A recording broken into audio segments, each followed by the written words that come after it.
Hey guys, Garlic here with another 2004scape video for you. In this video, I want to go over water elementals and why I think that they're a good thing to be killing in 2004scape. A big shout out before we get into this to Cheese, who let me know about this method in my stream the other night. So thank you, Cheese. I think it's a really cool spot, and I think you guys will probably enjoy it if you aren't already aware of this. I will just start by saying there aren't very many requirements to kill these, but you will need to have completed the Elemental Workshop quest, which does require level 20 mining, 20 smithing, and 20 crafting. So obviously, you know, not the highest requirements ever, but you will need to have those and complete the quest. You will also need to be able to kill level 35 water elementals. Obviously, if you're too low level to kill them, then this guide is kind of useless to you, but they're quite low level. They're like level 34, and they only have like 30 HP, and they have no defensive stats, so you might just need to bring a bit of food. As you can see, I don't have any food in my inventory because they just don't hit me. They do attack with melee as well, so that's why I'm bringing like my rune armor. And I just bring an attack pot and a strength pot.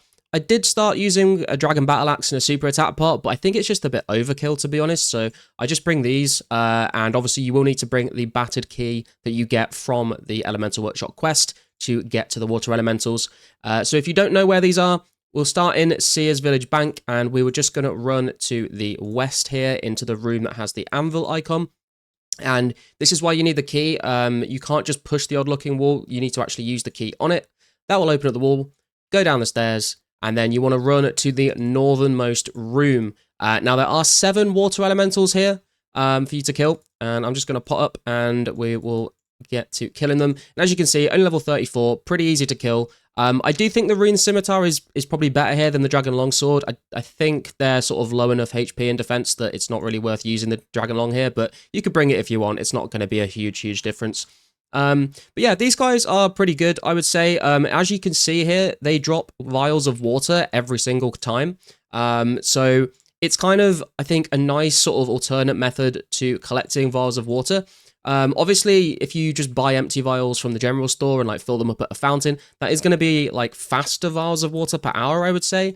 But obviously, you know, you're not really gaining any XP. You're not doing anything else other than just spending money on vials and then filling them up. So this is kind of like a nice compromise method, I would say, where, you know, maybe the vials of water are a bit slower coming in, but you are training your combat, which is very nice.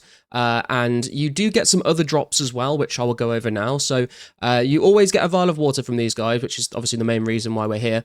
But you also do get some rune drops as well. So they can drop 15 water runes at a rate of 1 in 9.8. They can drop 2 nature runes at a rate of 1 in 14. They can drop 2 chaos runes at a rate of 1 in 18. They can drop 1 lore rune at a rate of 1 in 21. They can drop a death rune at a rate of 1 in 32. And they can drop a blood rune at a rate of 1 in 1 to 8. So yeah, that's kind of the rune drops. And then they also do drop herbs, you know, from guams all the way up to dwarf weeds. So you can get the occasional herbs here. Just a note on when you do get herb drops here. I like to pick up all my herbs because I'm just like a hoarder. I know a lot of people just leave the low level ones on the ground, but what you can do if you didn't already figure this out is you can see I've got a herb here. I'll identify it. It's a guam. But I want to keep this in the bank because, like I said, I'm a hoarder. But what I'll do is, to save inventory space, because you're picking up all these vials of water, you just use the herb on the vial of water. And, like, if you were going to do that eventually, right, in the bank, and it just means that it frees up a slot to get another vial of water. So that's what I like to do to save up some space and just sort of keep the trip going as long as possible. They do also drop coins, not very many. They can drop 12 coins or 42 coins, so nothing really to write home about with those. They can also drop staffs of water.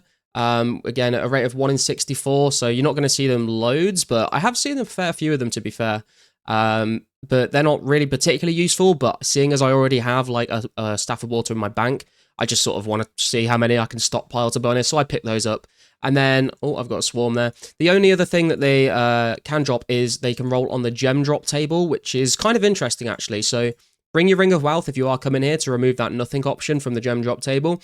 But you will see like a fair amount of uncut gems. I got a tooth half of a key here last night when I was testing this, which was quite nice. You know, you obviously have the ability to maybe get that shield left half or the dragon spear, which is kind of cool from a level 34 monster. So yeah, those are the drops. I think they're pretty good. Like I said, I think this is a nice way to collect vials of water without having to go and just like buy them from a short store and fill them up. And like I said, you're getting combat XP at the same time. Speaking of combat XP, I guess I will just say that when I was testing this, I was getting about 30k strength XP an hour and about 10k HP XP an hour. Obviously, that's with my stats at 70, 82, 70, and I am boosting my attack and strength a little bit with these potions. So you know your rates may vary a little bit from mine, but I think that's pretty good. You know, that's on par with a lot of other things that I've been killing. You know, like moss giants, hill giants, ice warriors, all that sort of stuff.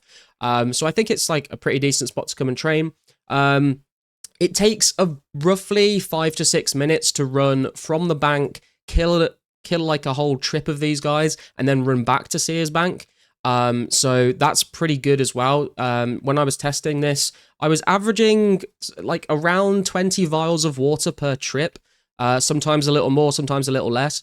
So that averaged out to getting about 240 vials of water per hour killing these guys, which again is probably not as much as it would be if you were buying them from a shop and just filling them up that way, but it's that compromise of getting to train your combat, maybe getting some runes and stuff at the same time. So I think I'm going to probably be staying here for a little bit when I need to collect vials of water to train Herblore with. And if you just wanted to come here to get vials of water and sell them, I guess you could do that as well. But I'll just show you as well when we run back to the bank. I know a couple of people had mentioned this to me, and I was thinking about it myself. Is it worth bringing Camelot teleport runes to teleport to Camelot and then run to the bank to get back here? I really don't think it is. As you can see, it took me like no time at all to get through the wall back to the bank by running. I think if you were teleporting to Camelot and running all the way back to the bank, I think it's basically the same, and you are taking up inventory slots with teleport runes that could be vials of water as well, so I would probably recommend against doing that, but you can give it a go if you want to, and if you find that it is a good idea, then do let me know in the comments below. But yeah, I think that's about going to wrap up everything that I need to say. So I hope you guys enjoyed this video. Hope you found it useful. If you guys do want to give this a go and let me know how you what you think about it, then please do that as well. If you want to come and catch me on stream, please do drop a sub so you know when I've gone live. Like the video and leave a comment if you would like to. And other than that, guys, thank you so much for watching, and I'll catch you in the next one.